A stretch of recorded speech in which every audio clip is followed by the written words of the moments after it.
श्री राधे राधे। भक्तों, बसंत पंचमी मानव मात्र के लिए एक बहुत महत्वपूर्ण पर्व होता है और ये पर्व इसलिए महत्वपूर्ण है कि वाग देवी का जन्मदिन होता है। वाग देवी का तात्पर्य होता है सरस्वती माता, जो वाणी की देवी है। वाणी ही एक ऐसी वस्तु है जो ऐसी दिव्यता युक्त है कि किसी भी दूसरे जीव जंतु के पास नहीं है। मनुष्य के पास जो है उसमें ज्ञान है, उसमें भक्ति है, उसमें योग है, उसमें सब शक्ति है। तो उसकी जो देवी हैं वो हैं सरस्वती माता। उनका प्राकट्य हुआ था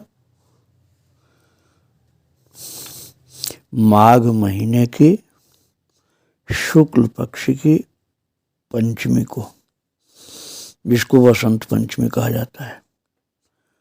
इस वर्ष वो माघ महीने की शुक्ल पक्ष की पंचमी पड़ रही है कल 14 फरवरी को।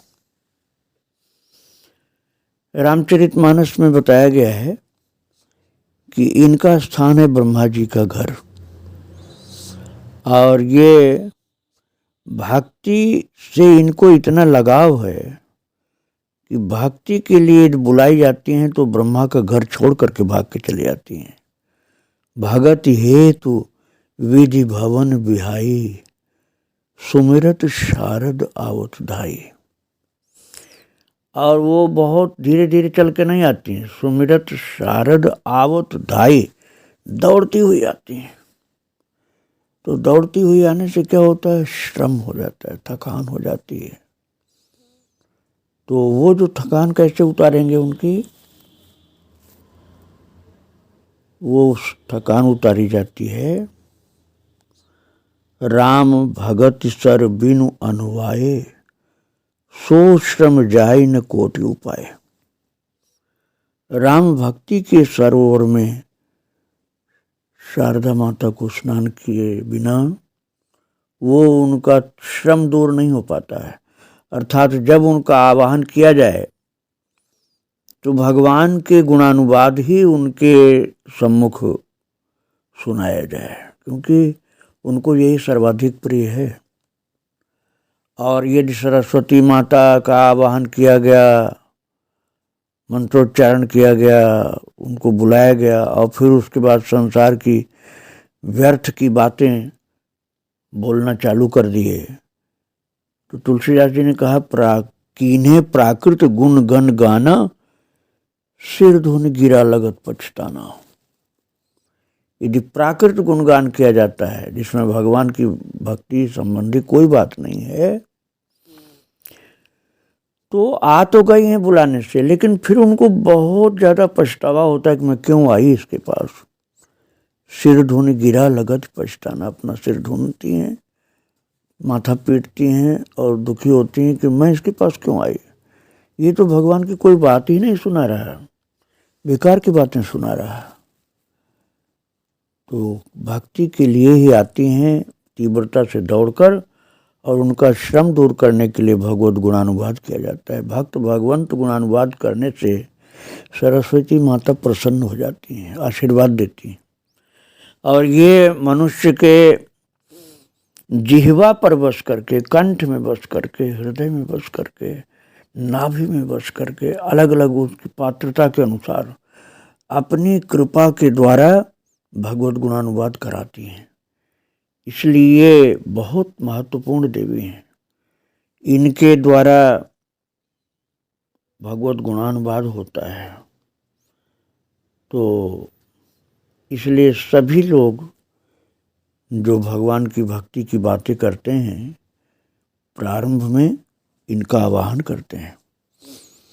आवाहन करने के लिए सरस्वती मुद्रा लगाई जा सकती है। सरस्वती मुद्रा होती है जिह्वा को कंठमूल में जहाँ तक जा सके वहाँ तक लगा करके ध्यान करना।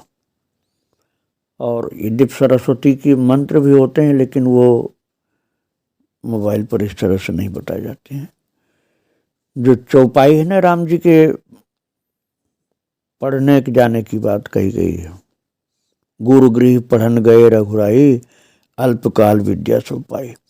तो उसको आप बोल सकते हैं यह गीता जी के 15वें अध्याय का 15वां श्लोक, सर्वस्य चाहम हृदि सन्निविष्टो मत्त स्मृतिर्ज्ञानमपोहनम च वेदैश्च सर्वैरहमेव वेद्यो वेदांत कृद्वेद विदेव चाहम। इसको बोलने से भी सरस्वती माता बहुत प्रसन्न होती हैं। स्मृति शक्ति तीव्र होती है, निर्णय लेने की शक्ति बढ़ती है, भ्रम का नाश होता है, ज्ञान का उदय होता है। खान पान के विषय में भी बहुत आवश्यक है विचार करना। अब आप समझिए, सरस्वती माता आकर के जिह्वा पर वास करती हैं, सभी के नाभि में नहीं वास करती, न सभी के हृदय में वास करती हैं, न कंठ में, सब लोगों के जिह्वा पर सबसे पहले पहुंचती हैं। और यदि वो महान कोई भक्त है तो फिर उसके कंठ में या हृदय में और या उसके नाभि में वास करती हैं। तो जिह्वा पर सबसे पहले वो आती हैं, इसलिए जीभ पर कोई भी गंदा खान पान नहीं ले जाना चाहिए। अशुद्ध आहार, नशा की वस्तुएं, जो मादक पदार्थ होते हैं, खाद्य हों चाहे पेय हों, वो जिह्वा पर जाते ही सरस्वती माता को कष्ट होता है।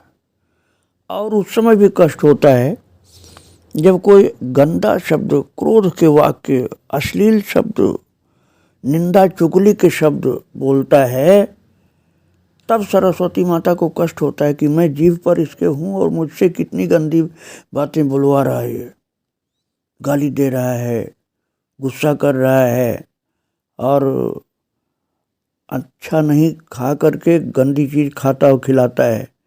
इसलिए ये संयम कर और हितभाषी, मृदुभाषी, सत्यभाषी बनना पड़ेगा। दुख देने वाले शब्द जीवा पर लाना भी नहीं चाहिए। उसके द्वारा सरस्वती माता को भी कष्ट होता है, आध्यात्मिक प्रगति में भी बाधा पड़ती है। भगवत गुणानुवाद, भगवान नाम संकीर्तन, भगवान की भक्ति के प्रेरक शब्द, नाम, मंत्र, ये सब जपते रहने से उनकी कृपा जल्दी होती है। तो ये ऐसा दिन है सरस्वती माता के जन्म का, जो बसंत पंचमी है, जिस दिन यज्ञोपवीत संस्कार हुआ करता है और वैदिक शिक्षा प्रारंभ की जाती है। तो वैदिक शिक्षा ग्रहण करने वाले विद्यार्थियों के लिए पढ़ाई का ये प्रथम दिन है और जनेऊ धारण करने का और साथ साथ भगवान की भक्ति में, संगीत में, संगीत की कला में और लेखन, भाषण, चिंतन, इन सब के लिए भी सरस्वती माता के जन्मदिन पर बहुत आनंद के साथ भगवान का कीर्तन करने से उनकी कृपा प्राप्त होती है। श्री राधे राधे, जय श्री राधे।